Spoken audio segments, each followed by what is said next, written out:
semua yang dikasihi Tuhan. Selamat hari Minggu. Saya percaya kita semuanya aman dalam perlindungan Tuhan. Amin. Kami mengucapkan selamat datang. Mungkin Bapak Ibu Saudara ada yang baru pertama kali mengikuti ibadah online bersama dengan kami. Welcome. Kami sambut Bapak Ibu dengan sukacita. Dan sebelum kita mau mulai ibadah kita mau menyatukan hati kita. Kita serahkan ibadah ini ke dalam Tuhan. Mari kita berdoa. Bapak yang baik, kami bersyukur untuk hari yang luar biasa ini Tuhan. Terima kasih untuk anugerah Tuhan, kemurahan-Mu yang selalu menyertai kami. Sungguh Engkau baik bagi kami Tuhan. Sebentar kami akan masuk dalam hadirat-Mu. Kami mau bersyukur, kami mau menyembah Engkau dan meninggikan nama-Mu Tuhan. Biarlah Engkau yang bertata atas setiap puji-pujian yang kami naikkan. Dan biarlah setiap pujian penyembahan yang kami naikkan ini menjadi dupa yang berbau harum di hadapan Tuhan. Hadirlah Tuhan di tengah-tengah kami. Hadirat-Mu boleh mengubahkan setiap kami, memberkati kami. Yang lemah Tuhan kuatkan, yang sakit Tuhan sembuhkan. Dan yang berbeban berat Tuhan berikan kelegaan. Kami bersyukur Tuhan. Dan kami mengangkat tangan kami sebagai tanda bahwa kami ingin selalu berada dekat dengan Engkau. Layakan kami, tahirkan, sucikan Tuhan di hadapan-Mu. Di dalam nama Yesus kami serahkan ibadah ini ke dalam tangan-Mu. Haleluya. Kita sama-sama katakan amin.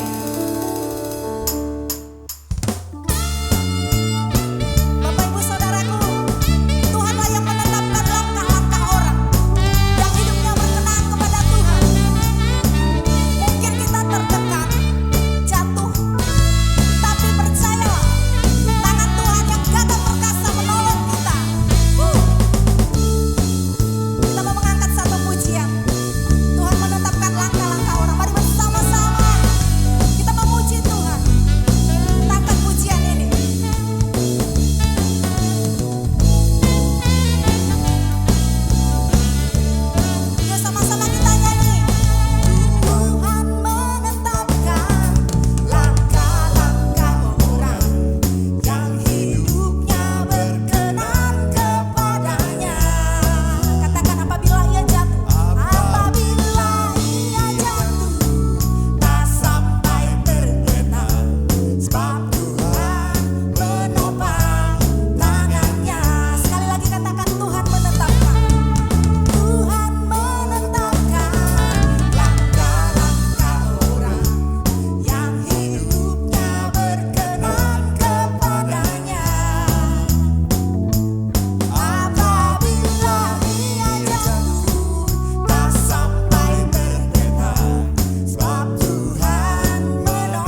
terus memuji Tuhan. Mari Bapak Ibu kita semua menari di hadapan Tuhan.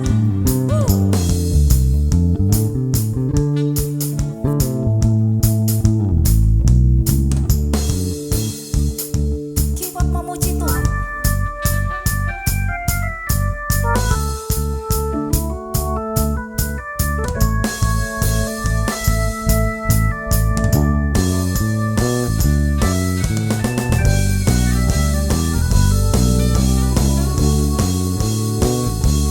Biarlah Tuhan disukakan lewat puji-pujian kita ini Bapak Ibu. Tangannya,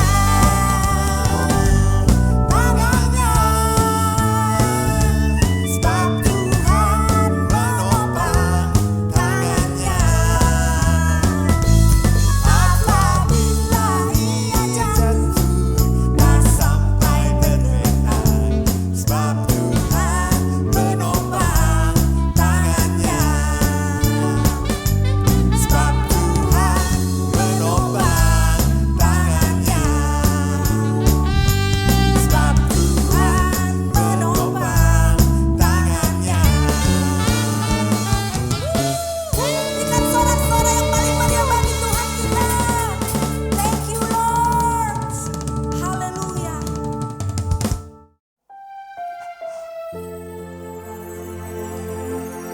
Sekalipun kami mengalami masa sukar, tapi kami percaya janji Tuhan ajaib bagi kami. Untuk itu kami terus berharap kepada Tuhan.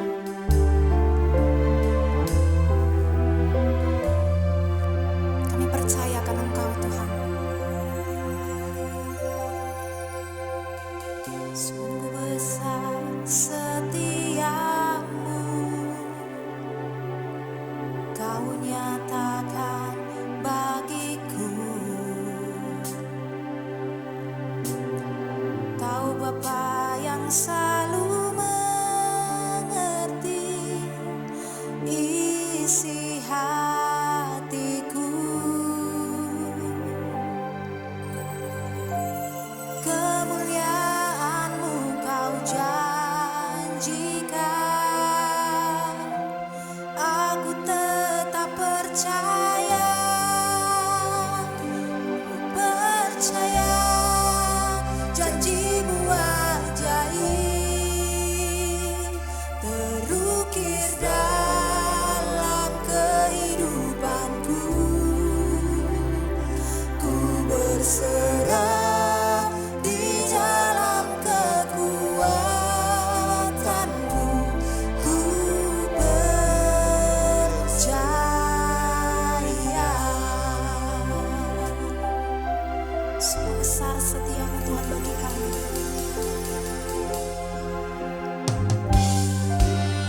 kita menaikkan doa-doa syafaat kita pagi hari ini, mari kita membaca firman Tuhan yang tertulis di dalam Amsal 14 ayat 26. Dalam takut akan Tuhan ada ketenteraman yang besar, bahkan ada perlindungan bagi anak-anaknya. Tuhan Yesus, kami bersyukur, Tuhan kami percaya perlindungan-Mu lah selalu ada bagi kami. Kami mau menaikkan doa kami pagi ini Tuhan. Kami minta Engkau memberikan Tuhan strategi di dalam menyusun setiap rencana ataupun Tuhan keputusan yang ada untuk pemerintahan pusat dan daerah dalam menangani COVID-19 maupun COVID varian baru yang terjadi saat ini. Tuhan, Engkau memberikan hikmat Tuhan kepada mereka semua di dalam segala hal sesuatu yang harus dilakukan. Terima kasih ya Tuhan, kami juga berdoa untuk kesembuhan dan pemulihan bagi setiap pasien-pasien COVID, baik mereka yang dirawat di Wisma Atlet, di rumah sakit maupun diisolasi di rumah. Tuhan, kesehatan Tuhan Engkau berikan buat mereka semua. Tuhan, kami juga berdoa perlindungan, kekuatan-Mu Tuhan Engkau berikan setiap tim dokter, setiap tim medis, perawat semua Tuhan yang menangani pasien COVID, juga Engkau melindungi keluarga-keluarga mereka. Tuhan, terima kasih. Kami juga berdoa Tuhan untuk setiap kota-kota yang masih terjadi zona merah, biar setiap orang dimanapun Tuhan berada, mereka boleh mentaati protokol kesehatan sehingga angka penularan COVID itu semakin menurun dan kota-kota itu menjadi kota yang hijau kembali Bapa. Terima kasih ya Tuhan, kami berdoa untuk pemulihan ekonomi atas bangsa kami ini, agar setiap industri-industri, perusahaan-perusahaan, setiap wira swasta yang ada Tuhan, semua berjalan dengan baik, semua berjalan dengan lancar, agar terjadi Tuhan pemulihan ekonomi di segala bidang atas bangsa kami Indonesia. Terima kasih ya Bapa, kami mengucap syukur atas kasih-Mu yang besar atas hidup kami semua. Kami mengucap syukur Tuhan untuk anak-anak remaja sekolah minggu, mereka yang begitu rajin setia dalam mengikuti sekolah minggu dari tahun ke tahun, sehingga mereka harus naik ke remaja Tuhan. Biarlah Tuhan iman pengenalan mereka terus Tuhan Engkau tambahkan, sehingga mereka boleh menjadi teladan Tuhan dimanapun mereka berada.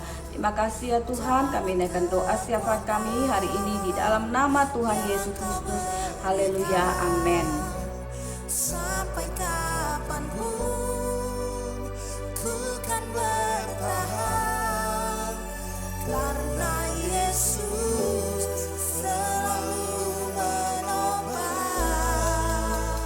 Ku kan bertahan dalam tekanan dengan kekuatan yang Kau berikan. Sampai kapanpun tak tergoyahkan, karena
Shalom semuanya.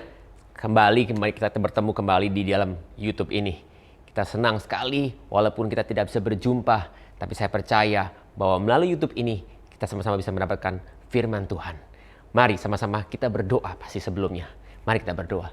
Tuhan, hamba mengucap syukur Tuhan buat waktu ini, di mana hamba-Mu bisa membagikan firman. Pakai firman yang sudah disiapkan ini menjadi satu rema yang baru buat kami semua yang mendengarnya. Jadikan sebuah harapan yang baru. Jadikan sebuah mujizat Tuhan. Kami percaya, kami serahkan semuanya di dalam tangan-Mu. Kami berdoa Tuhan untuk terobosan demi terobosan. Kami berdoa untuk perlindungan. Kami berdoa untuk penyertaan. Dan terlebih kami minta pewahyuan daripada Engkau Tuhan turun ke atas kami. Dan kami tahu di waktu-waktu ini di mana kami di tengah-tengah pandemi COVID ini. Di mana mungkin saat ini keadaan pandemi COVID terus meningkat. Banyak ada varian baru event terjadi. Tapi kami percaya bahwa kami tetap dilindungi oleh Engkau. Dan penyertaan-Mu selalu nyata. Ya dan amin. Kami mengucap syukur sekali lagi. Di dalam nama Tuhan Yesus kami ucap syukur dan berdoa. Amin. Kita percaya bahwa hari ini menjadi hari yang luar biasa. Sehingga apa yang akan saya bagikan, saya berharap semua bahwa kita bisa mencatatnya. Dan kemudian pastinya kita bisa merenungkannya. Dalam tema bulan ini kita masih bicara dalam tema garis besar tentang bounce back. Dan apa sih bounce back sebenarnya? Mari kita sama-sama buka di 1 Petrus 3 ayat 13, 14 dan kemudian ayat 15 dan 17. Mari kita buka. Ayat 13, 1 Petrus 3 ayat 13 katakan bahwa dan siapakah yang akan berbuat jahat terhadap kamu jika kamu rajin berbuat baik? Ayat 14. Tetapi sekalipun kamu harus menderita, juga karena kebenaran, kamu akan berbahagia. Sebab itu janganlah kamu takuti apa yang mereka takuti dan janganlah gentar. Ayat ke-15 dikatakan bahwa tetapi kuduskanlah Kristus di dalam hatimu sebagai Tuhan. Dan kemudian kalau kita loncat ke ayat 17 dikatakan bahwa sebab lebih baik menderita karena berbuat baik jika hal itu dikehendaki Allah daripada menderita karena berbuat jahat. Satu perikop, satu pernyataan firman yang cukup menarik di mana dikatakan bahwa satu hal yang terjadi ketika kita berbuat baik, ketika kita rajin berbuat baik, tetapi terkadang kita tetap harus mengalami penderitaan. Dan pastinya tidak ada yang mau menderita. Tapi sebelum saya lanjutkan lagi, mari saudara, sama-sama kita deklarasikan apa yang tadi kita dengar melalui firman Tuhan ini sehingga menjadi satu hal yang luar biasa. Saudara siap? Yuk sama-sama kita deklarasikan iman kita. Sama-sama kita katakan sebuah kabar baik. Saudara siap? Sama-sama. Saudara angkat handphone saudara, saudara angkat Alkitab saudara, dan sama-sama kita deklarasikan. Yuk sama-sama. Inilah kabar baik, saya diselamatkan oleh kasih karunia Allah dan bukan oleh perbuatan saya. Saya dibenarkan, saya diubahkan, dan saya diberkati di dalam Dia. Sekarang saya tahu segala sesuatu terjadi di dalam hidup saya untuk kebaikan karena saya dipanggil sesuai dengan rencananya. Bersama kita hidup dalam kemuliaan Allah. People is our mission, connect with God and make disciple. Saudara dikasih Tuhan sekali lagi bahwa satu hal yang menarik ketika kita baca 1 Petrus 3 ini. Dikatakan bahwa siapakah yang akan berbuat jahat terhadap kamu jika kamu rajin berbuat baik. Pastinya kita akan senang kalau kita bisa dilindungi, kalau kita pasti mendapatkan hal-hal yang baik. Kita akan menjadi berbahagia, ayat 14 katakan. Namun, kalau kita baca lebih lanjut dikatakan bahwa janganlah kamu takut apa yang mereka takuti dan janganlah gentar. Banyak hal sebenarnya yang terjadi dalam kehidupan kita yang membuat kita menjadi takut. Saya punya pengalaman yang menarik. Waktu-waktu ini ketika pagi saya berangkat ke kantor ataupun sore ketika saya pulang dari kantor. Ketika saya harus melewati satu jalan yang berderet dipenuhi oleh toko-toko handphone. Dan ketika saya perhatikan setiap toko itu mengeluarkan sales-salesnya bersiap di depan toko-tokonya untuk mencari orang-orang yang sedang mencari handphone atau ingin membeli handphone. Dan yang sangat menarik adalah ketika orang yang lewat baik berkendara maupun jalan kaki, ketika melihat orang dipanggil, Terkadang dia nggak berhenti langsung di tempat ketika yang pertama kali. Terkadang berhenti beberapa meter atau mungkin melewati 2-3 toko setelah itu. Menjadi satu gambaran yang menarik ketika yang memanggil pertama kali ternyata tidak mendapatkan konsumennya karena konsumennya masuk ke toko yang sebelahnya. Dan di sini menjadi satu hal yang menarik ketika saya renungkan bahwa terkadang kita punya ekspektasi, punya harapan, tapi tidak selalu bisa terjadi. Dan hari ini saya ingin membagikan satu firman Tuhan dan saya ingin memberikan judul The Power of Reset. Kenapa saudara? Dalam kehidupan kita ini kita percaya bahwa banyak hal yang terjadi. Ada problem, ada tantangan, ada hal demi hal yang terjadi. Waktu-waktu ini pun kehidupan kita yang tadinya begitu enak, begitu tadinya mungkin tidak pernah terasa ada apa-apa, tiba-tiba ada wabah atau pandemik yang disebut COVID. Para suami-suami mungkin lebih sibuk lagi memikirkan bagaimana bekerja lebih baik. Ataupun para pengusaha waktu-waktu ini memikirkan bagaimana mendapatkan omset yang lebih baik. Para ibu-ibu yang tadinya mungkin bisa lebih santai, ataupun para ibu-ibu yang tadinya nggak pernah memikirkan banyak hal, tiba-tiba harus bersama dengan suami, harus memikirkan bagaimana supaya anak-anak bisa bersekolah dengan baik karena caranya berubah. Tidak lagi anak-anak pergi ke sekolah sehingga akhirnya para ibu-ibu bebas, tetapi anak-anak ada di rumah bersekolah dengan internet, dengan komputer, dengan segala gadget yang dipunyai. Dan saya percaya juga bahwa anak-anak sendiri pun bukan hal yang mudah. Karena waktu-waktu ini anak-anak pun harus bergumul di depan komputer atau di depan perangkat untuk bersekolah. Tapi di tengah-tengah ini kita tetap bisa survive. Dan pastinya saya ingin mengucapkan selamat kepada anak-anak yang tahun ini sudah berhasil lulus dari jenjangnya. Baik dari naik kelas maupun selesai daripada ujiannya masuk ke jenjang yang berikutnya. Kita akan sibuk kehidupan kita ini terus dengan problem yang ada setiap hari yang terjadi. Tapi kita percaya juga bahwa ketika problem ini terjadi, kita tidak bisa berbuat banyak. Kita tidak bisa memilih segala hal. Kita ingat di Matius 6:34 katakan bahwa sebab itu janganlah kamu khawatir akan hari esok. Biarlah problem yang hari ini menjadi masalah hari ini. Sehingga kita mengerti bahwa perlu ada batasan daripada setiap hal yang terjadi di dalam kehidupan kita. Dan pastinya kita butuh metode yang baru untuk kita mengerti akan apa yang terjadi di dalam kehidupan kita ini. Dan akhirnya saya diingatkan tentang kisah yang menarik daripada Yesus sendiri. Yaitu kalau kita buka sama-sama di Yohanes 9.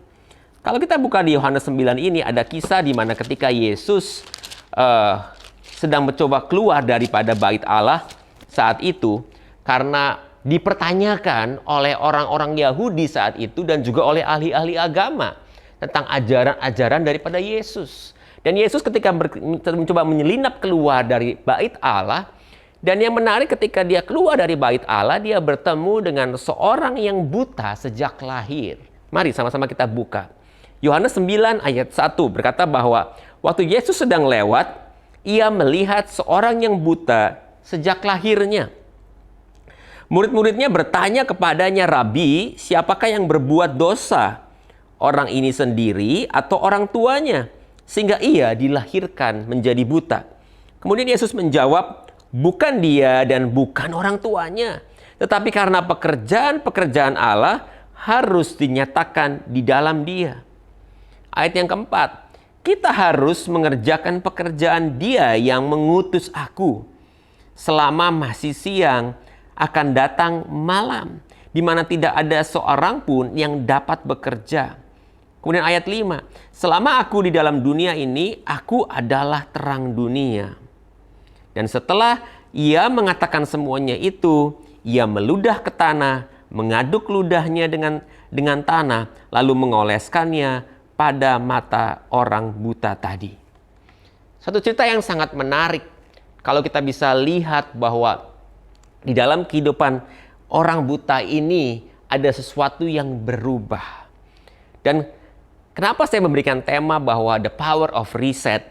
Saya bisa menggambarkan kehidupan seorang yang buta ini sejak lahir dan tiba-tiba ketika Tuhan Yesus lewat, ada sesuatu yang berubah seperti di reset. Kita mengenal kalau saudara semua punya komputer, saudara mengenal ada 3 tombol yang dipencet secara bersamaan untuk bisa mereset komputer tersebut, yaitu Control, Alt, and Del. Di mana kita bisa memencet 3 button tersebut dan komputer tersebut terreset. Komputer tersebut bisa nol lagi lah istilahnya, berubah. Ketika mungkin hang, ketika mungkin slow, perlu di reset. Dan saya bisa menggambarkan bahwa kehidupan daripada si buta ini di reset oleh Tuhan Yesus. Sehingga poin yang pertama yang saya ingin bagikan adalah God is in control, so let's control our mind, our spirit, and our body. Tugas daripada kita adalah menjaga pikiran kita, menjaga roh kita, dan menjaga tubuh kita. Itu adalah bagian yang kita harus lakukan. Di mana secara garis besar, Tuhan yang memiliki kuasa yang lebih besar mengontrol kehidupan kita. Dalam ayat yang pertama ini kita bisa melihat ketika Yesus sedang lewat, ia melihat seorang yang buta sejak lahirnya. Saudara dikasihi Tuhan, kita bisa melihat bahwa orang buta ini tidak pernah meminta kesembuhan. Dan orang buta ini pastinya mungkin nggak sadar juga ketika Tuhan Yesus lewat karena Tuhan Yesus sedang menyelinap keluar. Tapi si buta ini bisa menerima keadaan yang dia miliki sejak dia lahir. Walaupun dia akhirnya harus menjadi pengemis di depan gerbang bait Allah. Dan ketika Tuhan Yesus lewat, Tuhan Yesus memperhatikan kebutuhan dari si buta ini. Sehingga ketika itu Tuhan Yesus membuat satu mujizat yang terjadi. Sehingga saya bisa melihat bahwa Tuhan tetap memegang kendali. Ada hal-hal yang buruk yang mungkin tidak sesuai dengan ekspektasi kita. Tetapi Tuhan tetap yang punya kendali. Tuhan tetap memperhatikan. Tuhan melihat ketika dia mencoba menyelinap, ada sesuatu yang membutuhkan. Saya ingin menggambarkan bahwa dalam kehidupan kita sehari-hari, saya percaya di tengah COVID ini pun, Tuhan tetap memperhatikan kita. Saya percaya bahwa setiap kebutuhan kita, setiap pergumulan kita, dan setiap tantangan kita, Tuhan tetap ada. Saya dikatakan akan 2 Samuel 22. Dikatakan bahwa sebab siapakah Allah selain daripada Tuhan? Dan siapakah gunung batu selain daripada Allah kita? Allah. Dialah yang menjadi tempat pengungsianku yang kuat dan membuat jalanku rata. Saudara yang kasih Tuhan, sekali lagi, kita memiliki Allah yang dahsyat, Allah yang luar biasa. Dia yang selalu berada bersama dengan kita. Dia yang selalu berada di belakang kita untuk membacking kita di dalam segala hal. Sehingga artinya bahwa Tuhan yang punya kendali, sehingga bagian kita adalah menjaga pikiran kita, menjaga hati kita, dan menjaga jiwa kita. Sehingga akhirnya kita tetap masuk ke dalam relnya Tuhan. Setelah kita kontrol, kemudian kita harus alter, right? Control, alt. Alter your thinking. Kenapa kita mesti alter our thinking? Kalau kita lihat di Yohanes 9 tadi di ayat yang kedua, para murid bertanya kepada Tuhan Yesus, Rabi, siapakah yang berbuat dosa? Orang ini sendiri atau orang tuanya sehingga ia dilahirkan buta? Satu pertanyaan yang cukup menarik. Sebenarnya nggak mungkin kan kalau dia melakukan dosa. Kenapa? Karena dia sudah dilahirkan buta. Jadi pertanyaannya harusnya, apakah orang tuanya yang melakukan sesuatu sehingga anak ini berdosa? Kenapa para murid-murid ini bisa bertanya kepada Tuhan Yesus? Karena bangsa Israel pernah tinggal di Mesir selama 400 tahun. Dan ketika mereka menjadi budak selama 400 tahun, mereka masuk budaya-budaya Mesir, di mana dalam kehidupan budaya Mesir, ketika seseorang melakukan kesalahan, kesalahan itu bisa turun ke dalam keturunan berikutnya.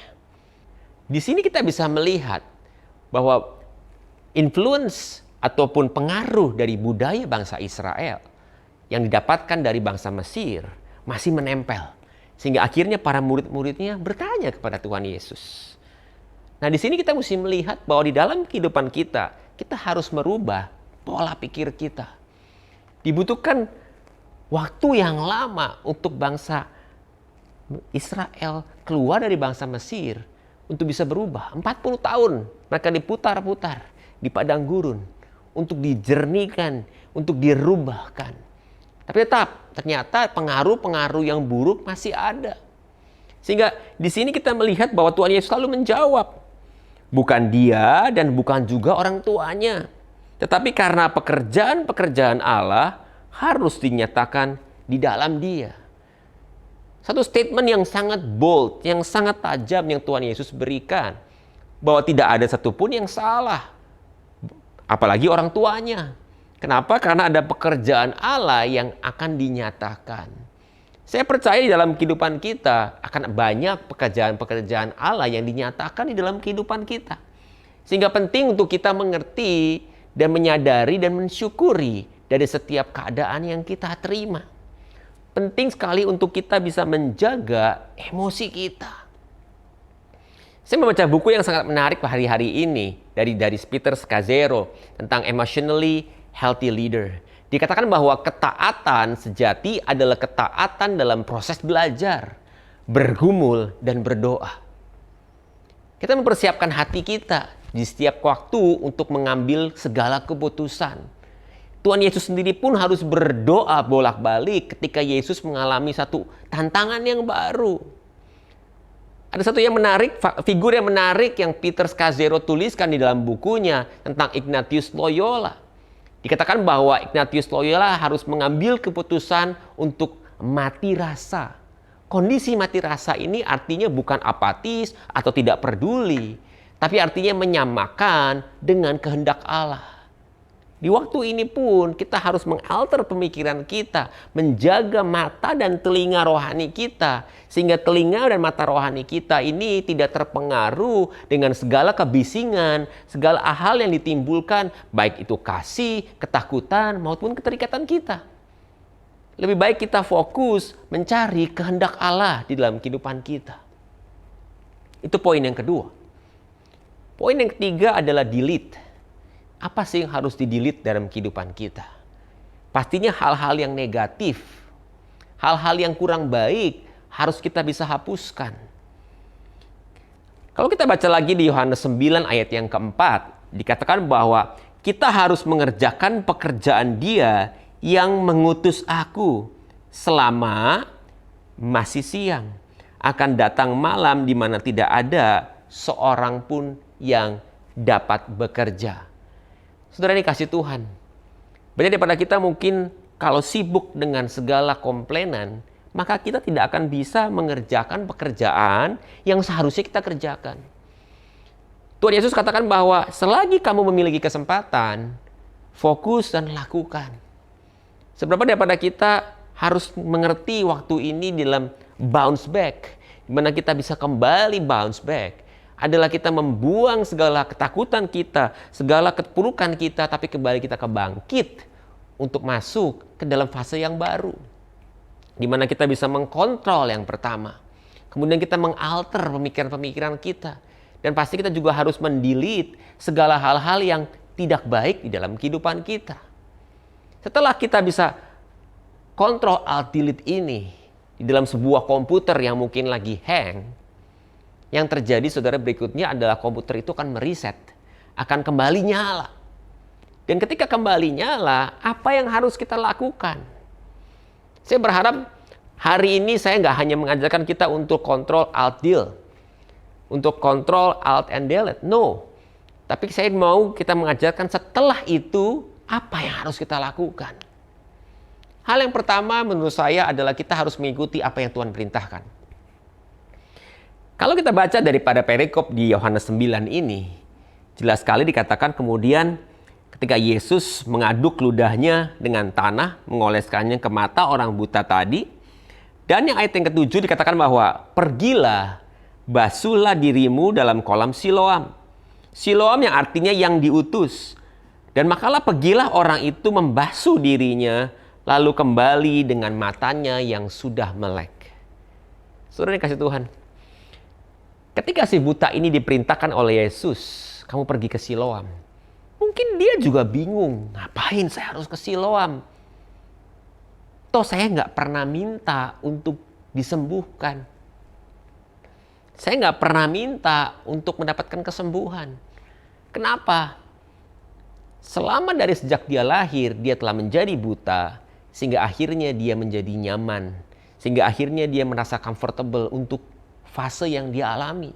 Kebutaan yang dia alami menjadi satu hal yang lumrah bagi dia. Kesembuhan bukan menjadi satu hal yang baik.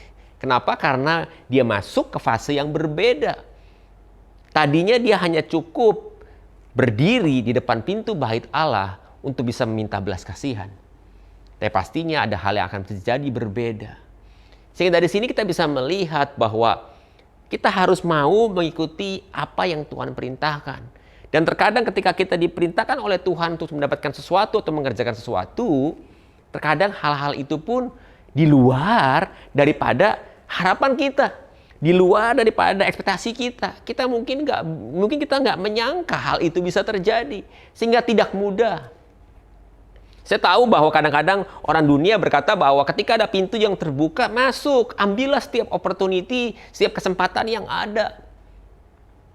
Tapi saya percaya bahwa setiap kesempatan yang ada harus kita benar-benar pikirkan matang-matang. Apakah benar Tuhan yang memberi? Ketika Tuhan Yesus mengatakan kepada si buta ini, pergilah kamu ke Siloam. Bukan satu perjalanan yang mudah, karena si buta ini pun mungkin masih harus berjalan dengan tongkatnya mencari kemana kolam Siloam itu. Dan di sini kita bisa melihat ada satu pergumulan, ada satu perjuangan yang harus dilakukan oleh si buta ini. Tapi si buta ini tahu bahwa dalam kehidupannya dia harus masuk ke fase yang berikutnya. Poin yang kedua adalah siap bertanggung jawab. Kalau kita lihat di dalam perikop ini, kemudian si buta ini akhirnya menjadi melek, menjadi sembuh. Tapi ketika dia sembuh, menjadi satu kontroversi. Kenapa? Karena Tuhan Yesus menyembuhkan si buta ini di hari Sabat. Menjadi pertanyaan bagi orang-orang ahli-ahli Farisi dan orang-orang Yahudi saat itu. Dan kalau kita lihat di ayat yang ke-17, ada pertanyaan-pertanyaan yang diberikan kepada si buta ini. Ditanyakan bahwa, dan engkau, apakah katamu tentang dia karena ia telah memelekkan matamu? Tapi satu hal yang menarik yang dikatakan dari sang buta ini adalah bahwa ia, yaitu Yesus, adalah seorang nabi. Kita bisa melihat bahwa si buta ini begitu excited. Dia ngerti bahwa dia telah disembuhkan.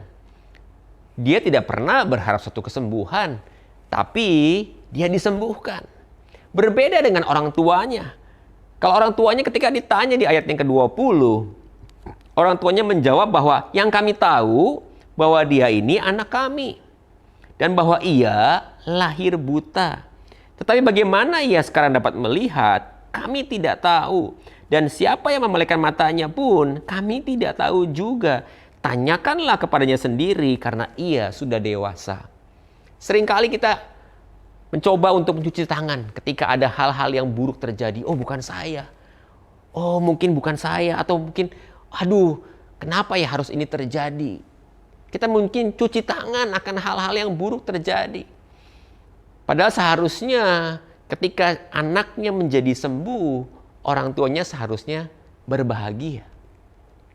Kita percaya bahwa urusan mukjizat bisa terjadi. Tetapi respon yang benar adalah yang Tuhan cari. Sehingga saya ngerti, kenapa si buta ini bisa disembuhkan? Karena respon yang diberikan adalah respon yang tepat. Dan kalau kita baca di Yohanes 9 ini, kita lebih lanjut baca lagi, ternyata Tuhan Yesus memberikan gambaran tentang kebutaan daripada rohani. Ada kebutaan-kebutaan daripada rohani yang dimiliki oleh orang-orang. Di ayat 38 dikatakan bahwa ia telah diusir keluar oleh mereka. Kemudian ia bertemu dengan dia dan berkata, percayakah engkau kepada anak manusia? Itulah yang dipertanyakan oleh Tuhan Yesus kepada si buta. Kemudian si buta ini menjawab, siapakah dia Tuhan? Supaya aku percaya kepadanya. Kemudian Yesus berkata, engkau bukan saja melihat dia, tapi dia sedang berkata-kata dengan engkau dan dialah itu. waktu-waktu ini banyak orang yang secara fisiknya mungkin bisa melihat, secara fisiknya dia tidak terhalangi, secara fisiknya dia bisa mempunyai wawasan yang hebat, yang besar. Tapi ternyata dia dibutakan. Dan Tuhan tidak mau hal itu terjadi di dalam kehidupan kita. Yuk kita kembali fokus. Fokusnya kemana sih? Gak usah jauh-jauh. 1 Petrus 3 katakan bahwa kuduskanlah Kristus di dalam hatimu sebagai Tuhan. Poinnya itu. Sebab lebih baik menderita karena berbuat baik jika hal itu dikehendaki oleh Allah daripada menderita karena berbuat jahat. Kita menguduskan Kristus di dalam hati kita dan kita melakukan setiap hal yang dikehendaki oleh Allah. Hari ini saya berharap kita bisa meriset pemikiran kita, meriset ekspektasi kita. Kita meriset hal-hal yang kita harapkan yang bisa kita dapatkan. Di tengah COVID ini mungkin setiap orang harus lockdown untuk diam, untuk bisa mencari, untuk bisa berdoa. Sehingga ketika kita mengalami masalah, ketika mendapatkan masalah, kita bisa bounce back. Kita bisa kembali bangkit. Kenapa? Karena kita memiliki kuasa untuk meriset. Ketika kita menekan kontrol Alt Del dalam kehidupan kita dan ketika kembali nyala, kita mesti mengerti bahwa kita harus masuk ke jalurnya Tuhan lagi. Kita mengikuti apa yang Tuhan mau. Kita siap dengan apa yang Tuhan berikan. Dan yang terlebih kita siap bertanggung jawab. Kita bisa menjawab setiap hal yang Tuhan berikan dalam kehidupan kita. Itulah yang menjadi bounce back dalam kehidupan kita. Untuk menutup tema ini, saya berharap bahwa kita semua bisa mengerti apa yang Tuhan inginkan di dalam kehidupan kita. Jangan pernah sia-siakan setiap kesempatan yang hadir. Jangan pernah sia-siakan akan setiap hal yang ada. Yaitu dengan apa? Dengan doakan.